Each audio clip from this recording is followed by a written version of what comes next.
Hello, ladies and gentlemen. Welcome to another episode of Marvel Talk with your hosts, Nick and Chris. And we have some pretty interesting things to start off with today. We are going to do a comic review of Deadpool Secret Secret Wars and The Amazing Spider-Man Red Goblin. That's right. This is a new segment on the show, or new series, where once a month we are going to review a Marvel comic. Yeah, or just any other time in case there's not much else to talk about. Yeah. But still, yeah. At least once a month, at least. Yeah, we're going to try and do that. And we're going to call this issue 1. So Chris is going to go first because I really want him to go first because I introduced him to The Amazing Spider-Man Red Goblin. I told him how great it was. This is one of my favorite storylines in Spider-Man, and he just had to read it. I told him to read it. He decided to get it, and this is his thoughts. So Chris, you have the floor. All right. So, The Amazing Spider-Man Red Goblin here. It all started off where Norman Osborn ends up getting like the Carnage symbiote.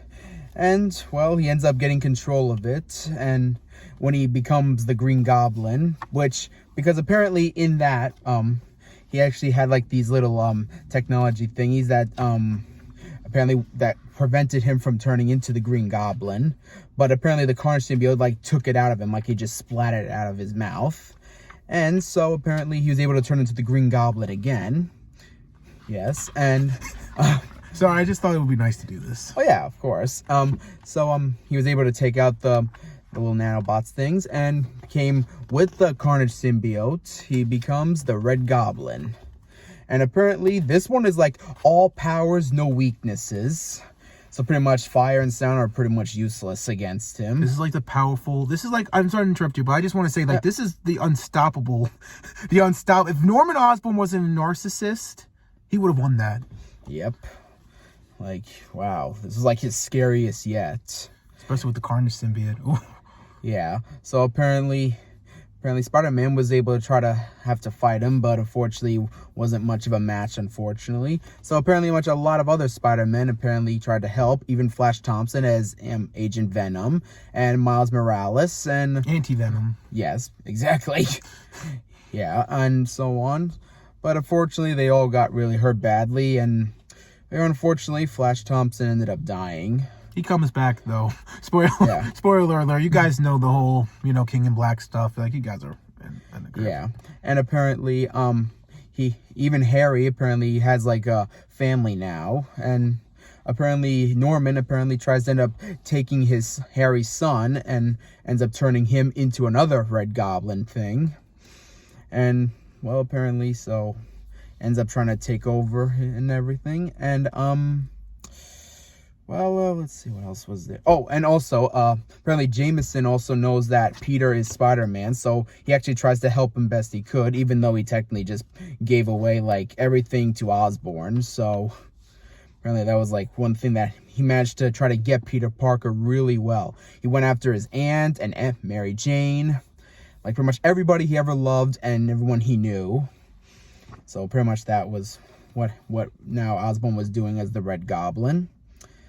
And so, apparently it was still hard for him. So even Mary Jane apparently was actually trying to help him out best he could. That even pretty much Venom actually even got involved with this fight against the Red Goblin.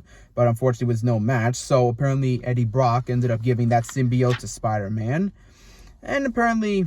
that didn't really work out well either. But then Spider-Man finally managed to figure out how to get the Carnage symbiote and the Green Goblin to separate. Pretty much he tried by getting a hand of Norman Osborn's ego, really. So after that, they split apart. He destroyed the Carnage symbiote, and Osborn ended up in a mental asylum. And now he thinks of himself as Cletus Cassidy because of the Carnage symbiote. Has obviously been with Cassidy a lot. And... apparently, in the end, they even tried to get the Carnage symbiote off of Harry's son, which ended up as a success. But unfortunately, if you look very closely in the last page, he has a little bit in his eye, that Carnage symbiote. So, looks like he's still got a bit of a Carnage in there somewhere. And overall, this was a really great comic. I give it 10 out of 10. You all should really read this. It's like totally worth it. Yeah, it's my favorite Spider-Man storyline to this day. Nothing has topped it. I love it. I love it. And now it's my turn. You all know about Deadpool Secret Secret War, right? It's Secret Wars, but with Deadpool, basically. And more secrets. Very secretly. It also shows how that Deadpool actually got the symbiote before Peter. But it starts off pretty interesting. It starts off with just, like, him getting out of an explosion. And then, like, going back to, like, what happened before the explosion. Like, him with, like, all the heroes and stuff. And just going on about that, you know, him being funny and adorable and whatnot, and just being hilarious. And then what's so funny is that he just goes after everyone. King the Conqueror. He ends up, like, helping out the heroes and stuff, like Deadpool kind of stuff, because he's trying to be like, you know, I'm technically a hero, but I'm not really a hero. But you guys don't have to know that. And he becomes handsome in this. I'm going to just show you. He becomes handsome in this by this lady. I'm just going to call her that lady. Zaz, I can't say her name, but just know that she's pretty important in this story, because she heals everyone and then ends up dying. But yeah, he just goes after pretty much, you know, he pretty much goes after bad guys, helps out. He fights the lizard because the lizard likes her too. And then, like, again, he gets the black suit and he feels the presence of Venom. And just like, man, this is like a little freaked out. So we basically, hey, Spider-Man, here, just be careful. Just be careful what you wish for. And then, so it was actually Deadpool that got the Venom suits, that got Venom first. And then they go after Galactus. He ends up hooking up with the Wasp because he's beautiful. And she goes like, oh, you know, this war is just taking me. You're not even paying attention. No, I am, babe. He's not paying attention. And he gets ugly again. And, you know, here's just like, and then they also, he basically, like, you know, brings everyone back and stuff. Like, over here, see, she's back. You know, there was, like, this whole thing where he makes people forget that he was in the war, so that he was never there. He was there, but a wish happened, and it sort of was just like, you know, no one remembers him in the Secret War. So he was actually in there, and it was actually this guy. It was this guy that did the wish for him. And then, you know, everything else. And by the way, the Wasp is kind of a bitch in this. She's a bitch. She can't, when he turns ugly and she sees it, their relationship is over. Like, that one time thing was over. But, and that was really it. That was basically, and then they actually gave you, like, a little bonus stuff. So they do, like, the contest of champions, and Deadpool picks, like, a team. Well, he doesn't pick a team. He's giving a team by the two that are feuding. And then this is basically it. I just want to show you guys right over here. And, yeah, he gets, Howard on his team, which is pretty cool.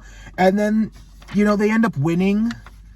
And then here's, like, him hooking up with Lady Death.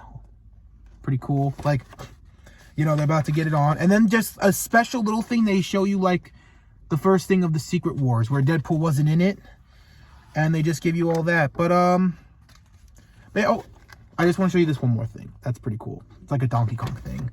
But, yeah, that was Deadpool Secret Secret Wars. I actually give it a 10 out of 10. I actually really love this. I love the fact that Deadpool was actually in it, but because of what happens, no one remembers him. And it was really good, full content, and I really enjoyed it. I also love that he has the black suit. I just love that. And yeah, I give it a 10 out of 10. I really recommend you guys reading this if you haven't. Go to your local comic book store, Golden Apples, and just pick it up. It's really good. I highly recommend this one too. Oh, absolutely. If you're a Spider-Man fan and a Carnage and Goblin fan, you need this. Don't buy the few issues, just buy this. Yeah, it's like actually, for one thing, you can also get this at Barnes & Noble. Just a little heads up too. Yeah, I don't think you can get that on Golden Apples. Yeah, you can't. Just Barnes and Nobles, you know, they do. Yeah, this is where I got it. Actually, this is where also I got mine too. I just realized that I also got this from Barnes and Nobles. So yeah, that's pretty cool. Yeah, so we recommend that with 2 10 out of 10s, and yeah, this was our first comic book review. We hope you guys enjoyed. If you did enjoy, leave a like. Let us know what comic books you guys want us to review, because I'm sure that there's a comic book you guys want us to, like, you want to pass on to us and be like, you got to check this out and review. And we'll be like, yeah, sure. So let us know. We'll definitely pick up a copy and we'll actually read it together. We'll get 2 copies for both of us and we'll go over it. Yep. So, yeah, we hope you guys enjoyed. Remember, like, subscribe, and we'll see you guys on Friday. You guys have a great night, and Excelsior. Enough said.